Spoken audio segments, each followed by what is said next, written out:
투자자 여러분 반갑습니다.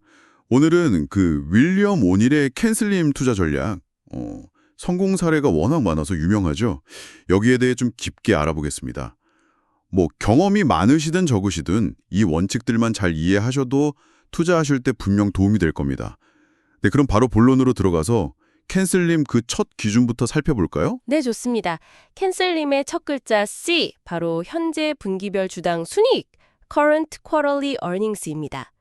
가장 최근 분기 실적, 그러니까 주당 순이익 EPS가 최소 25%에서 50%, 이상적으로는 70% 이상 확 늘어난 기업, 이런 기업을 찾는 겁니다. 와, 70%요? 네, 그리고 매출도 중요해요. 최소 25% 이상 늘거나 아니면 뭐랄까 증가하는 추세가 아주 뚜렷해야 하고요. 현재 실적이 아주 강력하게 성장하는지 그게 핵심이죠. 아, 그러니까 단순히 그냥 이익이 좀 낮다, 이게 아니군요. 아주 강력한 성장이 필요하다는 거네요. 맞습니다. 다음은 A, 연간 이익 성장률 Annual Earnings Growth인데요.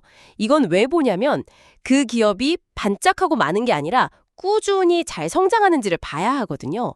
최근 한 4년, 5년 이 정도 기간 동안 연평균 EPS 성장률이 꾸준히 최소 25%에서 50% 이상 나왔는지 이걸 확인해야죠. 꾸준함이 중요하군요. 그렇죠. 그리고 자기자본이익률 ROE라고 하죠.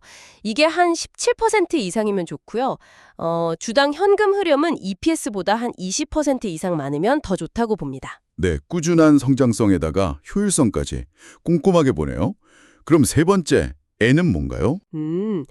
N은 새로운 변화를 뜻합니다. 뭐 예를 들면 신제품이 나왔다거나 서비스를 새로 시작했다거나 경영진이 바뀌었다거나 아니면 산업 자체의 어떤 트렌드 변화, 이런 기업의 긍정적인 새로운 어떤 것이 있는지를 보는 거죠. 아하, 그리고 아주 중요한 게 주가가 신고가를 딱 경신하는 거. 이것도 정말 중요한 N 신호로 봅니다. 실제로 과거에 크게 오른 주식들 보니까 95% 정도가 이런 새로운 무언가가 있었다고 해요. 와, 95%요? 진짜 놀라운데요? 그 새로운 게 정말 중요한 동력이 되는군요. 알겠습니다. 그럼 다음 S는 뭘까요? S는 수요와 공급 원리입니다.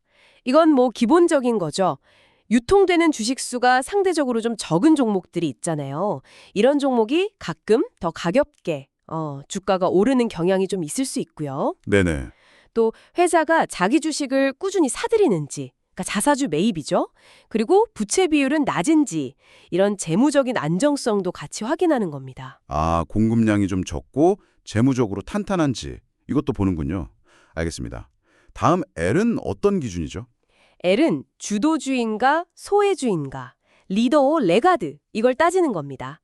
간단히 말하면 시장을 이끄는 1등 주식, 즉 주도주에 투자하라는 거죠. 1등주요? 네, 같은 업종 안에서도 실적 제일 좋고 주가 상승률도 가장 뛰어난 종목, 그런 걸 의미합니다. 이때 보통 상대 강도라는 지표를 많이 쓰는데요. 시장 평균보다 얼마나 더 강하게 움직이는지 그걸 보여주는 수치예요. 아, 기왕이면 대장주에 투자해라 뭐 이런 거군요. 확실히 좀 끌리는 전략인데요. 그럼 다음 I는 뭔가요? I는 기관의 관심, institutional sponsorship입니다. 그러니까 연기금이나 펀드 같은 기관 투자자들이 이 주식을 사고 있느냐, 이걸 보는 거예요. 아, 기관 수급. 네. 아무래도 기관들은 정보력도 있고 자금력도 크니까 이들이 매수하기 시작하면 주가 상승에 큰 힘이 되거든요. 특히 이런 기관들은 주로 실적 좋고 시장을 이끄는 주도주를 선호하는 경향이 있습니다. 그렇군요. 기관들이 들어오는 종목을 주목해야 한다. 마지막 M은 뭔가요? 이게 제일 중요하다고도 하던데요. 네, 맞아요. 어떻게 보면 가장 중요하다고 할 수 있는 M? 바로 시장의 방향성입니다. 아무리 개별 종목이 좋아도 시장 전체가 막 무너지면 사실 버티기 어렵잖아요. 그렇죠.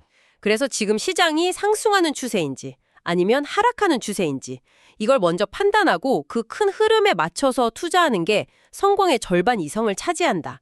오닐리는 이렇게 강조했습니다. 아, 알겠습니다.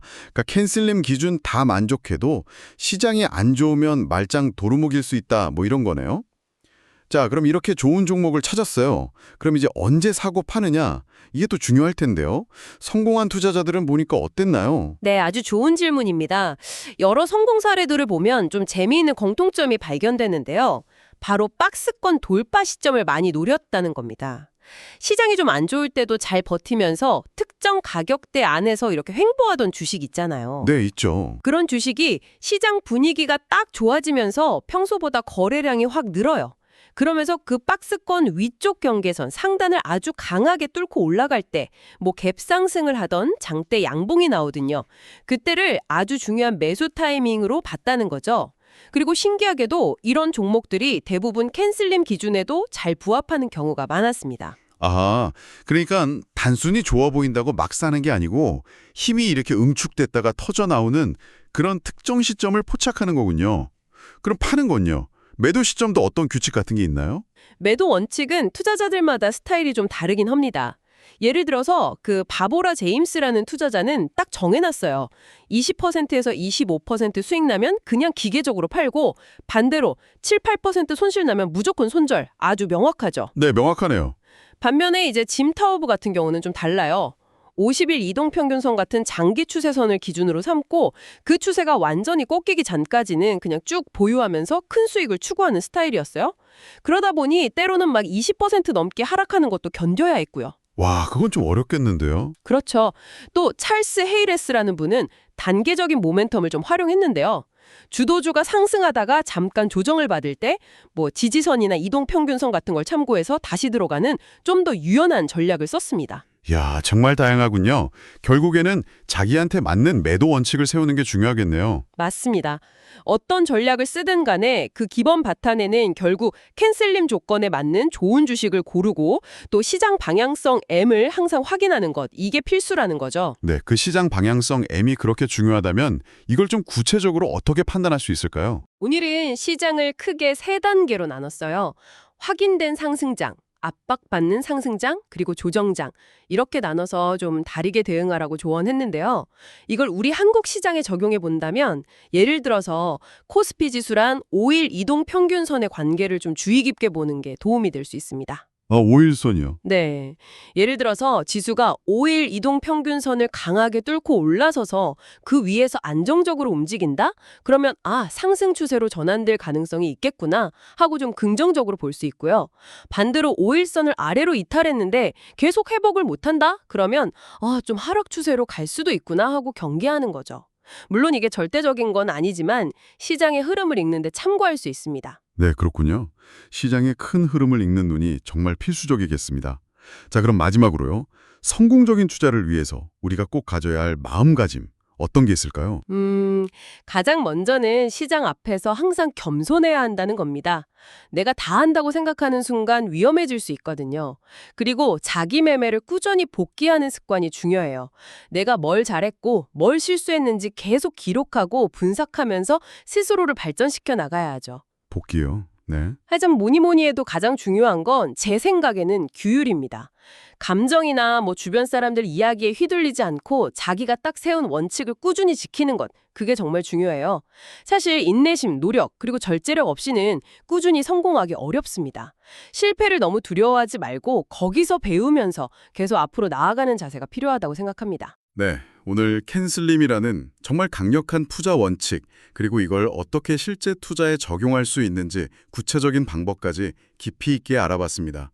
오늘 나눈 이야기들이 투자자 여러분들의 투자 결정에 정말 든든한 나침반이 되기를 바랍니다. 그리고 본 방송에서 제공하는 정보는 어디까지나 투자 판단에 대한 참고 자료일 뿐입니다. 특정 종목의 매수나 매도를 추천하는 것은 절대 아니고요.